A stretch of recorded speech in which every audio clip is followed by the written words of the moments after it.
Like Ronald Reagan, I believe in the exceptions. I am a person that believes. And frankly, I think it's important to believe in the exceptions. Some people, you have to follow your heart. Some people don't believe in that. But I believe in the exceptions for rape, incest, and the life of the mother. I think it's very important. Some people don't. Follow your heart. But you have to get elected also. And because that has to do with other things. You got to get elected. The problem they have is they're radical because they will take the life of a child in the 8th month, the 9th month, and even after birth. After birth, if you look at the former governor of Virginia, he was willing to do this. He said, we'll put the baby aside and we'll determine what we do with the baby, meaning we'll kill the baby. What happened is we brought it back to the states, and the country is now coming together on this issue. It's been a great thing. Thank you. President Biden? It's been a terrible thing, what you've done. The fact is that the vast majority of constitutional scholars supported Roe when it was decided. Supported Roe. And that's this idea that they're all against it is just ridiculous. And this is the guy who says the state should be able to have it. We're in a state where in 6 weeks, you don't even know whether you're pregnant or not, but you cannot see a doctor and have him decide on what your circumstances are, whether you need help. The idea that states are able to do this is a little like saying we're going to turn civil rights back to the states, let each state have a different rule. Look, there's so many young women who have been, including a young woman who just was murdered, and he went to the funeral. The idea that she was murdered by an immigrant coming in to talk about that. But here's the deal: there's a lot of young women being raped by their in-laws, by their spouses, brothers and sisters. It's just ridiculous, and they can do nothing about it. And they try to arrest them when they cross state lines. Thank you. There have been many young women murdered by the same people he allows to come across our border. We have a border that's the most dangerous place anywhere in the world, considered the most dangerous place anywhere in the world.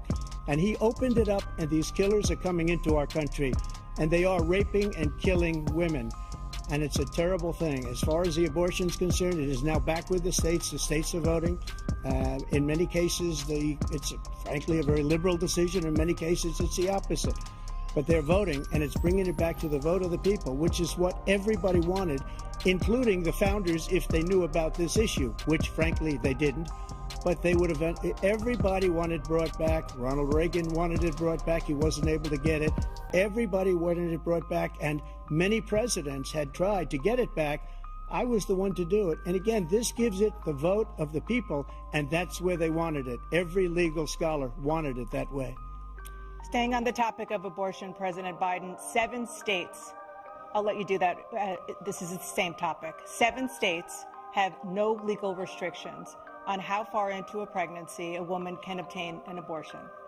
Do you support any legal limits on how late a woman should be able to terminate a pregnancy? I supported Roe v. Wade, which had 3 trimesters. The first time is between the woman and the doctor.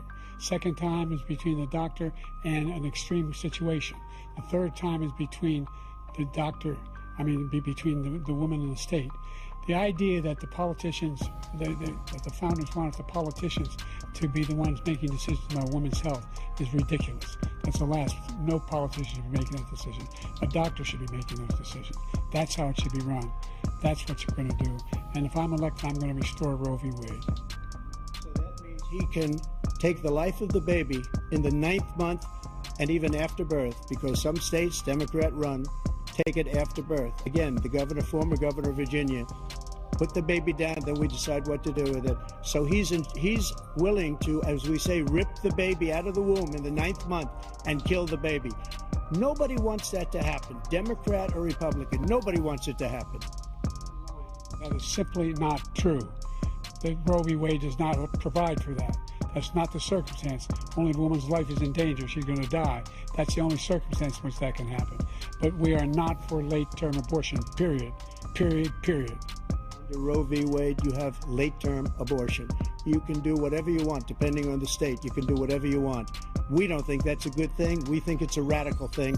We think the Democrats are the radicals, not the Republicans. For 51 years, that was the law. 51 years, constitutional scholarship said it was the right way to go. 51 years, and it was taken away because this guy put very conservative members on the Supreme Court. He takes credit for taking it away. What's he going to do? What's he going to do, in fact, if if the MAGA Republicans, he gets elected, and the MAGA Republicans control the Congress, and they pass a universal ban on abortion, period, across the board at 6 weeks or 7 or 8 or 10 weeks, something very, very conservative. Is he going to sign that bill? I'll veto it. He'll sign it. Thank you. Let's turn now to the issue of immigration and border security. President Biden, a record number of migrants have illegally crossed the southern border on your watch. Overwhelming border states and overburdening cities such as New York and Chicago, and in some cases causing real safety and security concerns. Given that, why should voters trust you to solve this crisis? Because we worked very hard to get a bipartisan agreement that not only changed all of that, it made sure that we are in a situation where you had no circumstance where they could come across the border with the number of border police there are now. We significantly increased the number of asylum officers. Significantly, by the way, the Border Patrol endorsed my position. In addition to that, we found ourselves in a situation where when he was president, he was separating babies from their mothers, putting them in cages, making sure the families were separated. That's not the right way to go. What I've done since I've changed the law, what's happened? I've changed it in a way that now you're in a situation where there are 40% fewer people coming across the border illegally. That's better than when he left office. And I'm going to continue to move until we get the total ban on the total initiative relative to what we're going to do with more Border Patrol and more asylum officers. President Trump? I really don't know what he said at the end of that sentence. I don't think he knows what he said either. Look, we had the safest border in the history of our country. The border, all he had to do was leave it. All he had to do was leave it. He decided to open up our border, open up our country to people that are from prisons, people that are from mental institutions, insane asylum, terrorists. We have the largest number of terrorists coming into our country right now, all terrorists, all over the world, not just in South America, all over the world. They come from the Middle East, everywhere, all over the world they're pouring in. And this guy just left it open. And he didn't need legislation because I didn't have legislation. I said, close the border. We had the safest border in history. In that final couple of months of my presidency, we had, according to Border Patrol, who is great, and by the way, who endorsed me for president, but I won't say that, but they endorsed me for president. Brandon, just speak to him. But look, we had the safest border in history. Now we have the worst border in history. There's never been anything like it. And people are dying all over the place, including the people that are coming up in caravans. Thank you, President Trump. President Biden? The only terrorist who's done anything crossing the border is one who came along and killed three, and his administration, killed an Al-Qaeda person come in, and his administration, killed 3 American soldiers.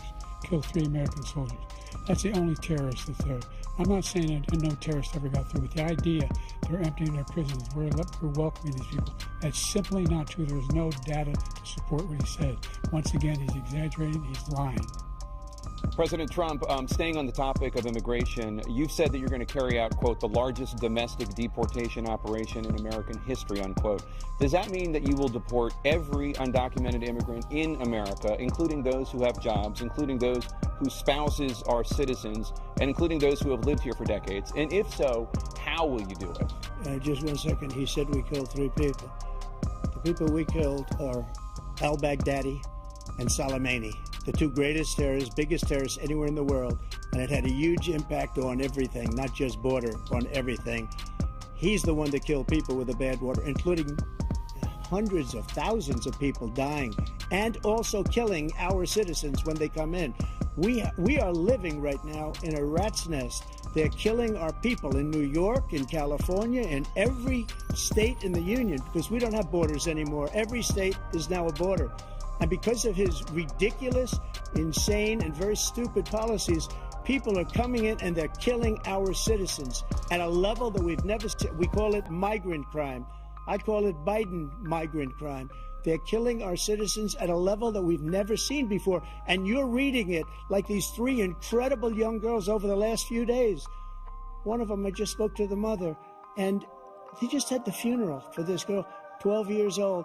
This is horrible what's taken place. What's taken place in our country, we're literally an uncivilized country now.